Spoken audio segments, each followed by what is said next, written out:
अगर आपकी भी जमीन आज भी आपके नाम पर दर्ज नहीं है, अगर दाखिल खारिज और परिमार्जन के लिए दिया गया आवेदन महीनों से लंबित पड़ा है और अगर फार्मर आईडी नहीं बनने के कारण आप सरकारी योजनाओं के लाभ से बाहर हो गए हैं, तो यह खबर सीधे आपसे जुड़ी है।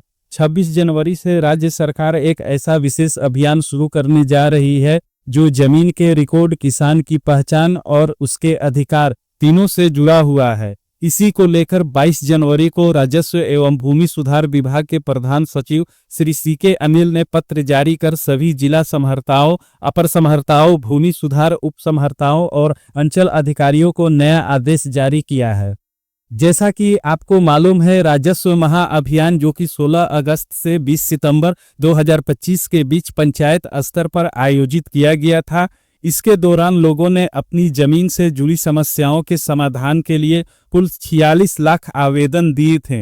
अब उसी अभियान से संबंधित एक बड़ा और राहत देने वाला फैसला सामने आया है, जिसे जानना हर किसान और जमीन मालिक के लिए बेहद जरूरी है। राज्य के ग्रामीण क्षेत्रों में आज भी लाखों परिवार ऐसे हैं जो वर्षों से अपनी जमीन पर खेती कर रहे हैं, लेकिन राजस्व अभिलेखों में उनकी स्थिति स्पष्ट नहीं है। जमाबंदी में त्रुटियां, नामांतरण की लंबित फाइलें और परिमार्जन से जुड़े मामले बड़ी संख्या में किसानों के लिए आज भी सबसे गंभीर प्रशासनिक बाधा बने हुए हैं। परिणाम स्वरूप जमीन होने के बावजूद किसान अपने अधिकार को सरकारी रिकॉर्ड में स्थापित नहीं कर पा रहे हैं। इन्हीं परिस्थितियों के बीच राज्य सरकार ने एक निर्णायक कदम उठाया है। उप मुख्यमंत्री सह राजस्व एवं भूमि सुधार मंत्री श्री विजय कुमार सिन्हा ने स्पष्ट किया है कि राजस्व महाअभियान 2025 के दौरान शिविरों में प्राप्त सभी आवेदनों का निष्पादन अब प्राथमिकता के आधार पर किया जाएगा और इसमें किसी भी तरह की ढिलाई बर्दाश्त नहीं की जाएगी। सरकार के सामने इस समय सबसे बड़ी चुनौती किसानों की फार्मर आईडी को लेकर सामने आ रही समस्या है। वर्तमान व्यवस्था में फार्मर आईडी के लिए यह अनिवार्य कर दिया गया है कि किसान के नाम से जमीन की जमाबंदी कायम हो, लेकिन जमीनी सच्चाई यह है कि आज भी लाखों किसान ऐसे हैं जो वर्षों से जमीन पर खेती कर रहे हैं, परंतु पारिवारिक बंटवारे, उत्तराधिकार नामांतरण की प्रक्रिया अधूरी रहने या डिजिटल जमाबंदी में त्रुटियों के कारण जमीन उनके नाम पर दर्ज नहीं हो सकी है। इसी कारण बड़ी संख्या में किसान इस फार्मर आईडी की प्रक्रिया से बाहर हो गए हैं। उनका फार्मर आईडी कार्ड नहीं बन पाया है और उन्हें किसान सम्मान निधि, फसल सहायता, बीज खाद अनुदान, समय बीमा रहित सहित अन्य सरकारी योजनाओं का लाभ नहीं मिल सकेगा। विभाग तक लगातार यह शिकायत पहुंच रही थी कि जब तक जमीन के कागजात दुरुस्त नहीं होंगे तब तक किसान सरकारी व्यवस्था में किसान के रूप में मान्यता ही नहीं पा सकेंगे। इन्हीं समस्याओं को ध्यान में रखते हुए सरकार ने राजस्व महाअभियान के लंबित आवेदनों के निष्पादन को अब मिशन मोड में करने का निर्णय लिया है।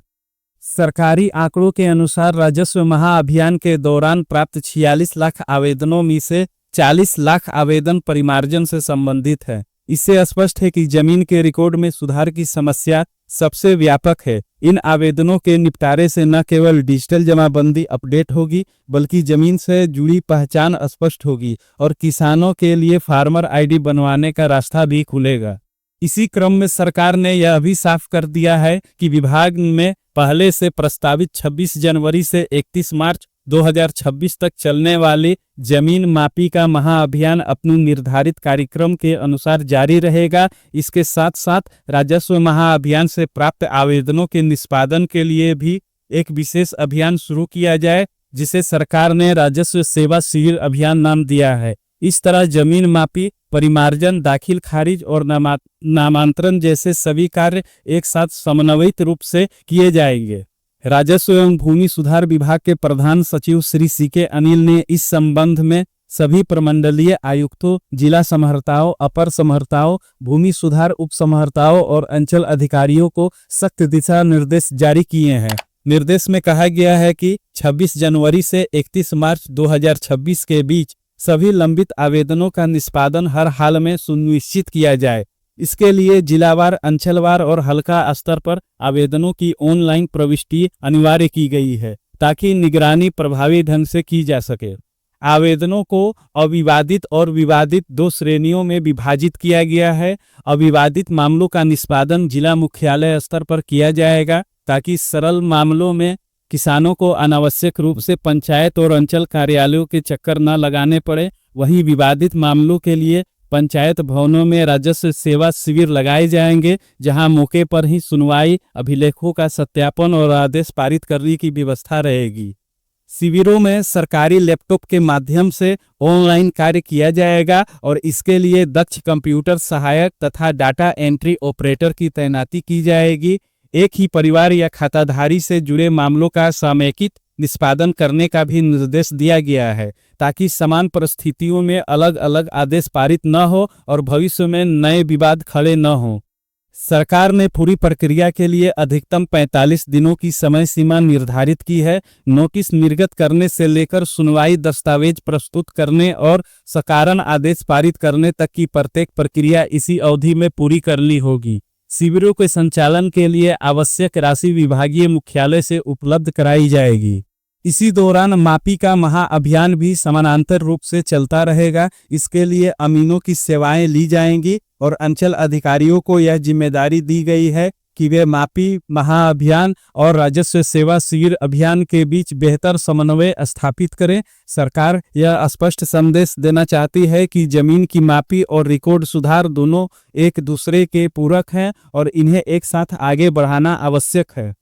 पूरे अभियान की कमान जिला समहर्ताओं के हाथ में होगी, जो हल्का स्तर तक सूक्ष्म कार्य योजना तैयार कर अभियान को जमीन पर उतारेंगे। वही प्रमंडलीय आयुक्त पूरे अभियान की निगरानी और निरीक्षण करेंगे, ताकि किसी भी स्तर पर लापरवाही की गुंजाइश न रहे।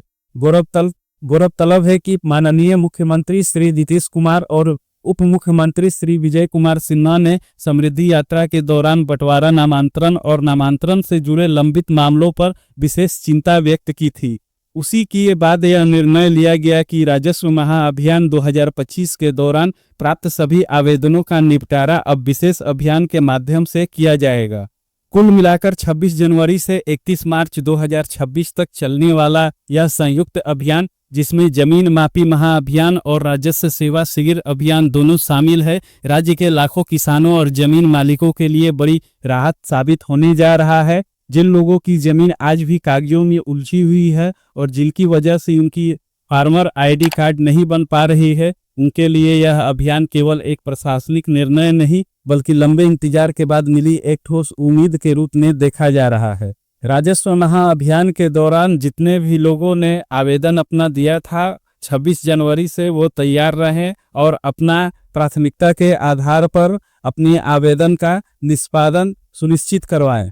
तो दोस्तों, आज के इस वीडियो में बस इतना ही। और भी भूमि से संबंधित जानकारी के लिए इस चैनल को सब्सक्राइब करके बेल आइकन को दबा दीजिएगा, ताकि आगे भी आपको वीडियो का नोटिफिकेशन मिलता रहे। धन्यवाद।